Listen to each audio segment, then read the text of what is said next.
Good evening and welcome to the Smithsonian National Museum of the American Indian. My name is Kevin Gover. I'm the director of the museum. I'd like to personally thank the International Center for Language Revitalization at the Auckland University of Technology, Americans for Indian Opportunity, and the Advancement for Maori Opportunity, as well as the distinguished scholars and leaders and the entire team for putting this together tonight.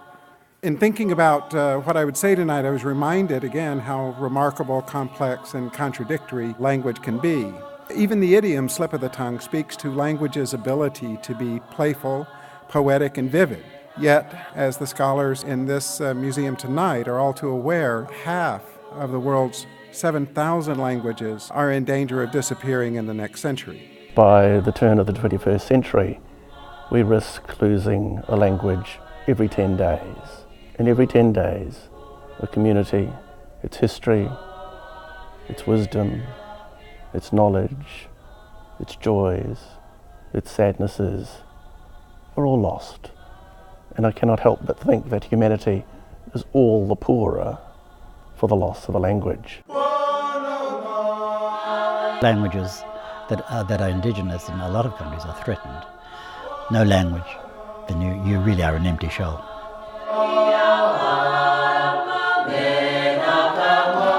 Losing the Maori language is not only a loss for Maori, but is a loss for humanity. The Maori language is the essence of who we are. It is about who we are.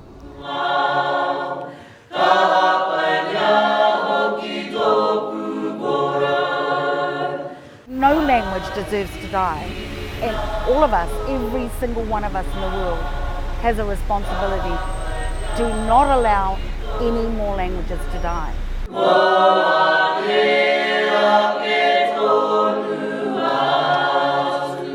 It's not so much the love of language, but the love of one's people. And without that love, of course, of culture and identity, a language simply becomes a vehicle for the utterance of words, not the expression of culture, or indeed the expression of one's identity.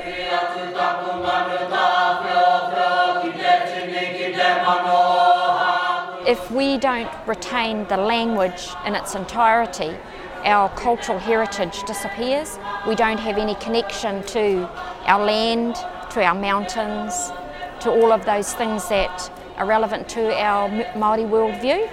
So the reo is important. We actually knew the language when we were young and we went to school. Unfortunately, we lost it. So we're now in the process of, we're like second-time learners trying to learn our own language. Languages offer us a window into different cultures and different ways of viewing the world so that we can have a diverse range of worldviews. All cultures suffer competition, and even more problematically in the tertiary sector, in the university sector, we compete directly with government policy, which amongst other things is very focused in New Zealand on economic development, on economic return. We should avoid simply valuing everything according to its cost. We should value things according to the meaningfulness of those things that we do. And so that's why we are all involved in this revitalisation process. The main purpose of the Language Revitalization program at AUT is to encourage the Māori language to be spoken everywhere and at home.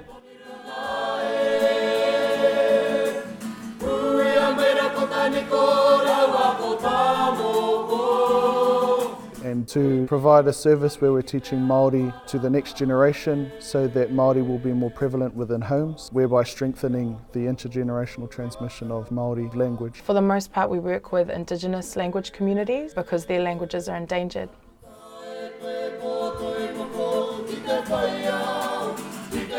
I think a lot has been done for the Māori language to revitalise it, but we're not there yet. People often ask us what are the key elements to preserving Indigenous language. And I think for me, it's around having a multi-prong approach.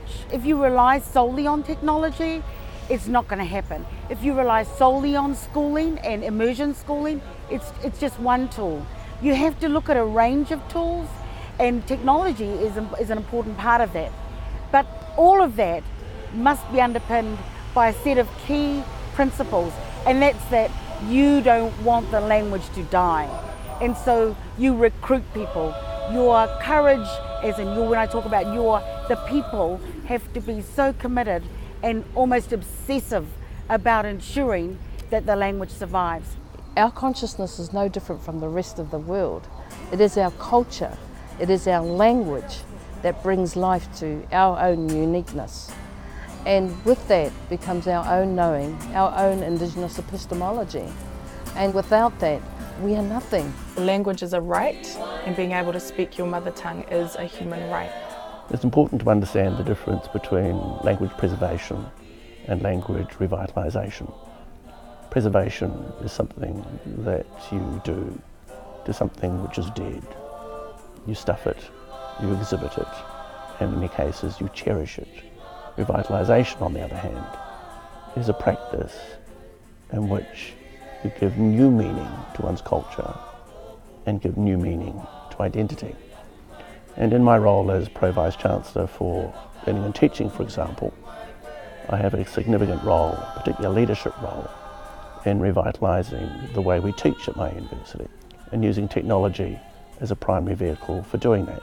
Because unless our language lives, unless our language breathes, unless it has both energy and vigour, characterised by the modernity of the life which surrounds us all, I would suggest that it will die, because unless it's relevant to our young people and unless they can find an opportunity in which learning their mother tongue is both useful to identify themselves on the one hand, but more importantly, using modern technology, it's also useful, dare I say, in both an economic and indeed technological context. We're always at that vanguard of exploring new technology in ways in which it can be mutually beneficial. One, to Indigenous communities involved in language revitalisation, but also to us. For example, the internet, globalisation, it homogenises us, and the fear of us all being squished together as one.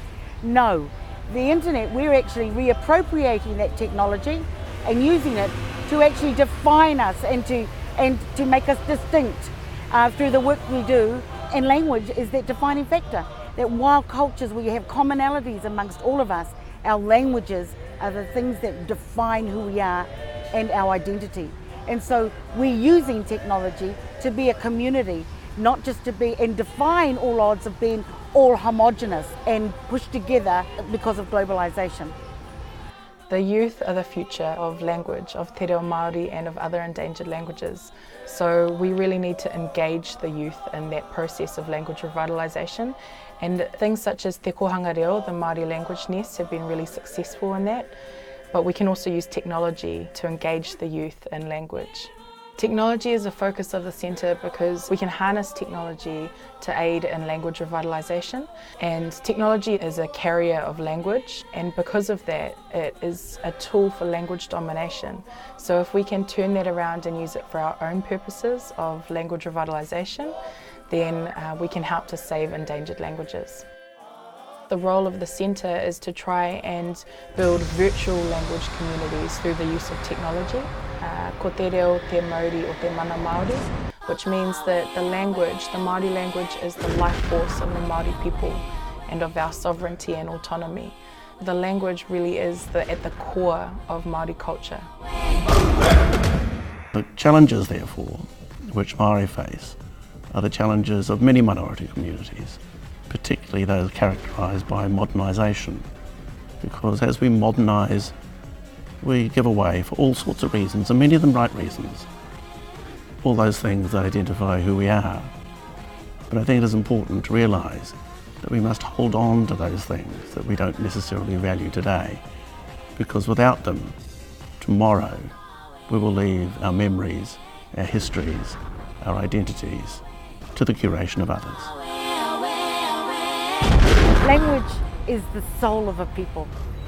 And through language you can see into people's eyes, into their hearts, into their histories, their oral narratives, and even their futures, because it is the portal into the culture, into tāmoko, body adornment, weaving, performance, dance, contemporary music, traditional music, all of the facets of culture.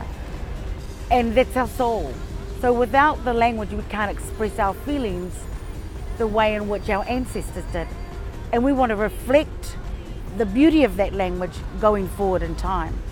For us, language revitalization and the preservation of Maori as a language that is the indigenous languages of Aotearoa, that can't be found anywhere else in the world. That's our birthright. Of course we're going to fight for it. Of course we're going to fight for it, because it is a part of who we are going forward. Without it, we have no soul. Oh,